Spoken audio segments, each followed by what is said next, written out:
The video presentation is made in compliance with the requirements for Social Work 253 on supervisory practices in the Inter-Country Adoption Board.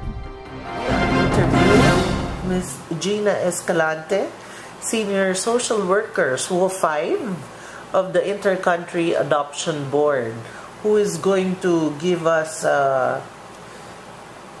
her views on supervisory practices in the ICAB. Ma'am, can you please give us a brief background on your agency?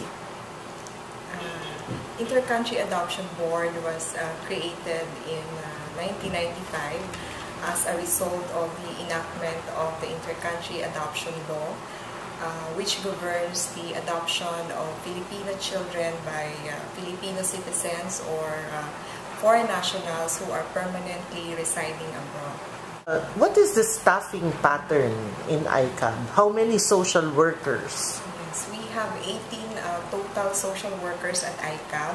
We have two major units actually in ICAB, the Operations Division and the Finance and Admin Division. The Operation Division is divided into small units, the Social Child Welfare Unit, Family Welfare Unit, the Relative Adoption Unit that are involved in the processing of the children for inter-country adoption. In supervising the social workers, I try to make them more or less more independent in their case management, in their work in the ICAB. So I think it's more of the developmental model or approach in supervision. You stated that you are applying the developmental approach to supervision.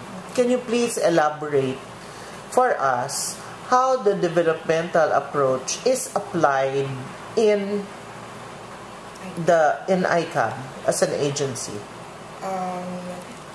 As I said earlier, we try to make the social workers be more independent in trying to do their things in the operation.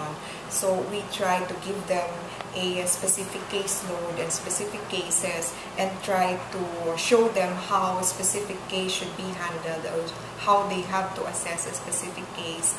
And so they have to do it on their own, and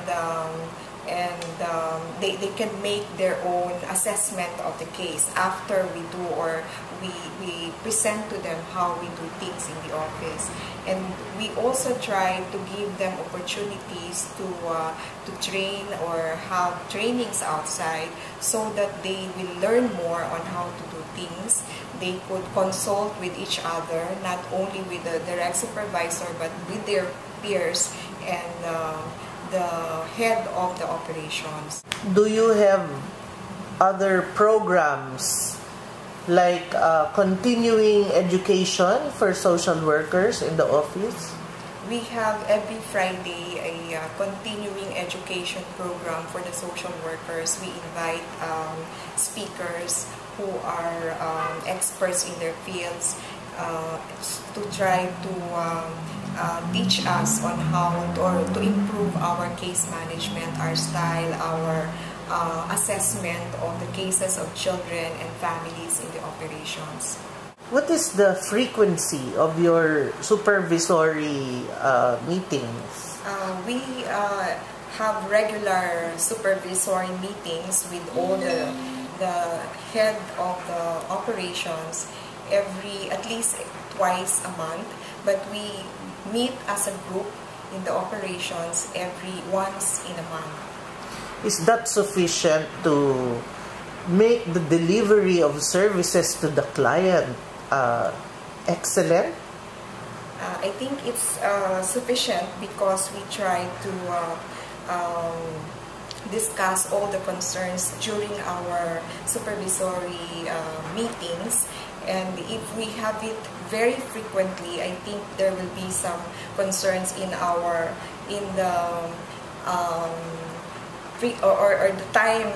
time in motion of the work we are doing in ICAB. So as much as possible, we have it just twice a month or once a month as a group.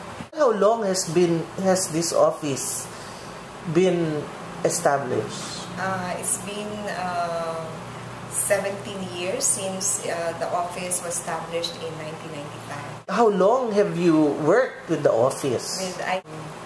I've been here since 1997, so it's been 15 years that I've been at ICAB. There is a code of ethics among social workers. So how does this conflict with the cultural expectations of working with the other social workers in the agency? I think it does not affect since especially if someone views it positively. In my case, I try to approach the supervisee in a positive way, and to avoid any conflict, and try to work in a more positive environment. Can you please define for us the supervisor and supervisee relationship in the Inter-Country Adoption Board, meaning your relationship with all the social workers? First, I try to be a model social worker at ICAB so that the others will follow. I think it's easier for the social workers to do their case management if they see that how I do things in managing a case.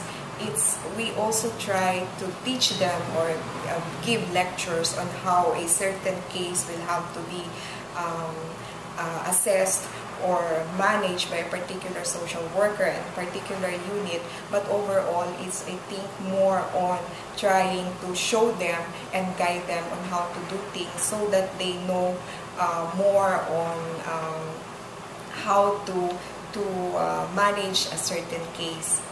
How important is the output when you are evaluating your supervisees? Actually, we have a kind of evaluation where each of the social worker also make their own self-evaluation, or as we are a government office, we do the performance evaluation appraisal every semester, and it can be seen in their own assessment how many are they able to accomplish within, and how were they able to accomplish their work in the operation. It will be supported by the direct supervisor and to be validated by the direct supervisor, and it's how we evaluate. It's a tool on how we also evaluate them as in their performance in the unit. Did you ever have any opportunity to work with other countries or supervise other countries' social workers? I was given an opportunity to work with another Asian country in Cambodia to assist them in their adoption process and adoption program. I think it is easier for me to relate with Cambodia because of the similarity in our culture, and we were able to impart with them the system that we have in ICAB in adoption and supervision.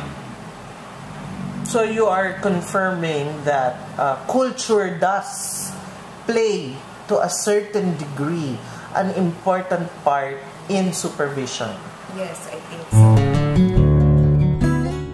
Blending of Filipino cultural values and the textbook applications on supervision are necessary for an effective supervisory relation that will promote the growth of the supervisee as a professional, the promotion or strengthening of the basic ethical principles which will not be diluted by practices which may become the norm, to strengthen the supervisory relationship and positively affect the learning process and the outcomes. A mandatory continuing education in ethical principles and the latest trends applied in the Philippine context is important.